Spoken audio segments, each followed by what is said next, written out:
आप देख रहे हैं कश्मीर एक्सप्रेस। जम्मू कश्मीर में अर्बन और लोकल बॉडी इंतखाबात के 2 महीने बाद भी फातेह काउंसलर्स खौफजदा हैं और वो अपने घरों और इंतखाबी हलकों में वापस नहीं जाना चाहते हैं। तो अब ऐसे में सवाल यह है कि जब ये लोग अपने इलाकों में जाएंगे ही नहीं तो तरक्याती कामों का होगा क्या, जिसके नाम पर मिलिटेंट्स की धमकियों और अलहदगी पसंदों के बायकॉट के बावजूद इंतखाबात कराए गए और लोगों ने तरक्की के लिए वोटिंग भी की। श्रीनगर के मुख्तलिफ निजी होटलों में इस वक्त एसएमसी और दीगर म्यूनिसिपैलिटीज के कम से कम 120 काउंसलर ठहरे हुए हैं।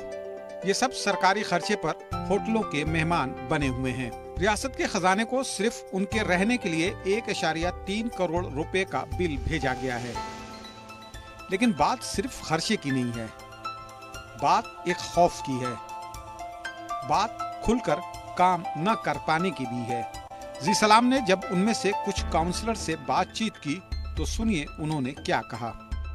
मैं इतना बोलूंगा, एडवाइजर साहब के पास में गया, चीफ सेक्रेटरी साहब के पास गया, गवर्नर साहब से पर्सनली फोन पे भी बात की, सबके पास गया। मुझे उम्मीद है हफ्ते 10 दिन में ये हो जाएगा, लेकिन मैंने खुद घर नहीं लिया, मैंने कोई एंटाइटलमेंट नहीं लिया और मैं जो भी एक्स्ट्रा सिक्योरिटी है वो सरेंडर करने के लिए तैयार हूं और करूंगा। और कोई तब तक अकोमोडेशन नहीं लूंगा जब तक ये, क्योंकि यही हिंदुस्तान का सरमाया है।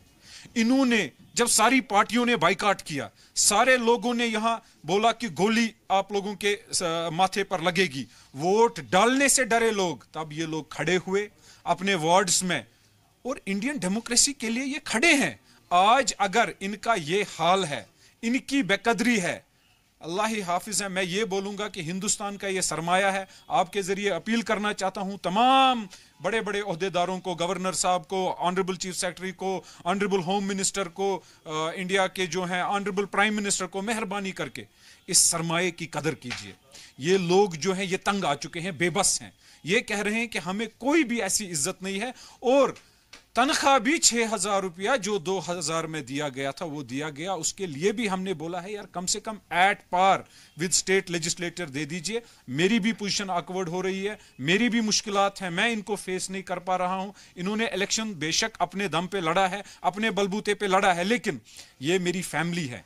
ये 70 लोग मेरे शाना बशाना होते हैं दिन रात। मैं भी ये समझता हूं, मैं सोता हूं 10 सिक्योरिटी गार्ड मेरे घर पे हैं, चाहे 5 ही पहले थे, 5 नए आ गए, लेकिन ये निडर होकर सड़कों पर घूमते हैं, निडर होकर बाकी जगहों पर मेरे शाना बशाना चलते हैं। मैं गुजारिश करूंगा इनका फौरी तौर पर ख्याल रखा जाए, चाहे वो डीजी साहब हैं, चाहे डिविजनल कमिश्नर साहब हैं, इनकी अकोमोडेशन बराबर दी जाए और इनकी इज्जत बराबर दी जाए। चाहे जिन जिन अफसरान से इनकी जो होती हैं, हाल ही में आपने देखा होगा, ये हमारा डोमेन नहीं, वो हमारा डोमेन नहीं, हमारा कॉर्पोरेटर चेयरमैन हर किसी वार्ड का है और उस वार्ड के अंदर जो चेयरमैन का दर्जा इसको है वो बराबर दर्जा दिया जाए और इनको बराबर एक इज्जत अफजाई के साथ इनके अपने हक मिलने चाहिए। श्रीनगर के डिप्टी मेयर का कहना है कि काउंसलर्स की हिफाजत का जिम्मा सरकार का काम है।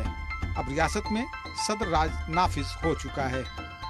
ऐसे में रियासत के लॉ एंड ऑर्डर की जिम्मेदारी मरकज की बनती है। गवर्नर साहब से मेरी अच्छी मुलाकात हुई है, मैंने अच्छा उनको सारी प्रार्थना की है। आप इस वक्त हमारे जम्मू कश्मीर के हेड हैं और आपके होते हुए अगर ये काम नहीं हुए तो मैंने जो प्रोजेक्ट्स उनके पास रखे थे, उन्होंने जो हमारा जम्बू जू है नगरोटा के अंदर बन रहा है, उसके लिए उन्होंने काफ़ी पैसा रखा है और मैंने उनसे प्रार्थना की थी अगर जम्मू में टूरिस्ट लाना है तो हमारे पास यही एक जू है जो वैष्णो देवी 1 करोड़ यात्रु आएगा, उसमें से आधा यात्रु वहाँ नगरोटा जू में आ सकता है। वर्ल्ड क्लास का वो जू बन रहा है। काउंसलर्स का डर जायज है क्योंकि पुलिस या सिक्योरिटी फोर्स हमेशा एक एक काउंसलर्स को मुहैया नहीं कराई जा सकती।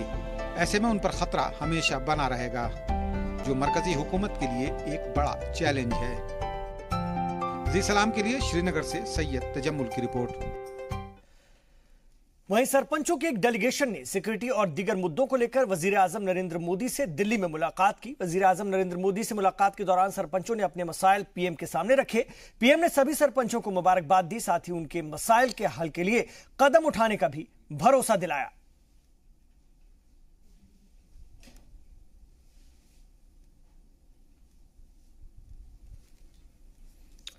तो वजीर आजम नरेंद्र मोदी से मुलाकात की है लीडरान ने और वजीर आजम ने भी सरपंचों के डेलीगेशन खासतौर से सिक्योरिटी को लेकर के वजीर आजम नरेंद्र मोदी से दिल्ली में जब डेलीगेशन ने मुलाकात की तो वजीर आजम नरेंद्र मोदी ने सरपंचों के मसाइल सुने और मुबारकबाद दी, साथ ही उनके मसाइल को हल करने के लिए कदम उठाने का भरोसा भी दिलाया।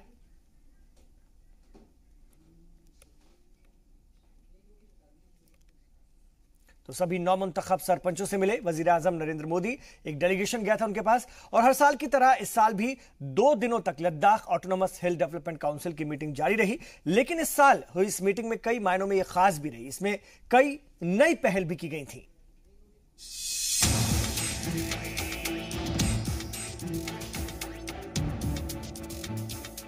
नजारा लद्दाख ऑटोनोमस हिल डेवलपमेंट काउंसिल की मीटिंग का है।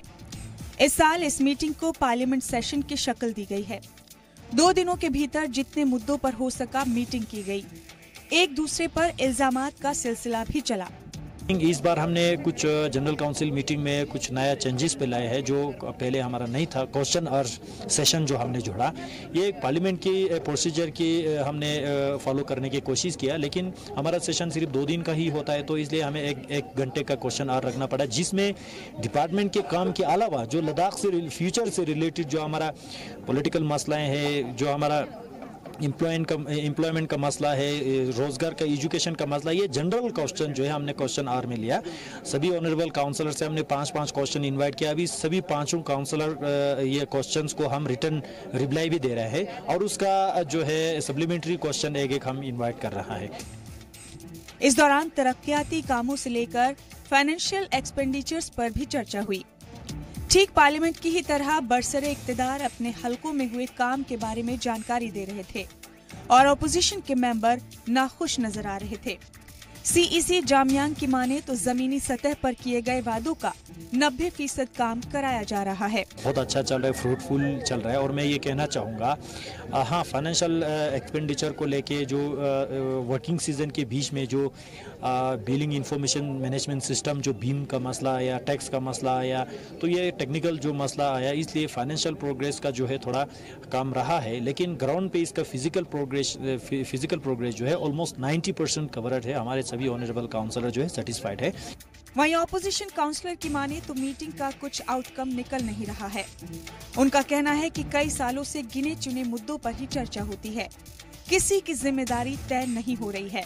ये तीसरे साल पूरा होके तीसरे साल के ऊपर 1 महीना और हो रहा है, तो आज बड़े दुख के साथ मुझे बताना पड़ता है कि हमारे काउंसिल में आज तक कोई काम नहीं चला।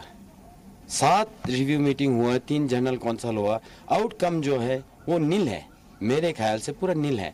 आज हम रिव्यू मीटिंग में बैठे थे, रिव्यू मीटिंग 3 साल में जो हुआ वही रिपीटेशन हो रहा है और कुछ नहीं हो रहा है। कोई रिस्पॉन्सिबिलिटी फिक्स नहीं हो रहा है, किसी के ऊपर रिस्पॉन्सिबिलिटी फिक्स होना चाहिए। मैं आपको एक एग्जांपल दूंगा। हमारे लोअर ले में मैं जिस एरिया को रिप्रेजेंट करता हूँ, उस लोअर ले में एक स्कीम चलती है UDISMT बोल के। ये UDISMT जो प्रोजेक्ट है वो देख लीजिए आप, क्या हालत है, हालत देख लीजिए। ऐसे ही पूरे डिस्ट्रिक्ट में पूरा हालत खराब है। ऑपोजिशन के एक और काउंसलर कोरजोक की माने तो बीजेपी टिकट पर जीते काउंसलर्स आपस में क्रेडिट के लिए लड़ रहे हैं। अगर कुछ अच्छा होता है तो क्रेडिट के लिए लड़ते हैं और अगर कुछ गलत हुआ है तो उसकी जिम्मेदारी कोई नहीं लेता। इसलिए तरक्याती कामों में देरी हो रही है। इन आपने जो बीजेपी की जो ये गवर्नमेंट बोले या काउंसिलर के आपस में की लड़ाई होने की वजह से, झगड़े की वजह से जो ना ये जो हमारा ले का जितना भी डेवलपमेंटल सफ़र हो रहा है, जो 2014 में जो ना हमारा जो ये आज ले ब्यूटिफिकेशन का जो प्रोजेक्ट आया था, अभी जो ना मेरे ख्याल में सही तौर पे जो ना इन लोगों का जो ना सीवरेज ड्रेनेज का हो या इसी तरह PHE डिपार्टमेंट का हो या रोड का हो, सही तौर पे ये चल नहीं रहा है। क्योंकि क्रेडिट लेने पे जाता तो मेरे ख्याल में हमने किया है, अगर थोड़ा सा फॉल हो तो हमने नहीं किया, उसने किया है। ज़्यादा से ज़्यादा PHE डिपार्टमेंट को देने की ज़रूरत है।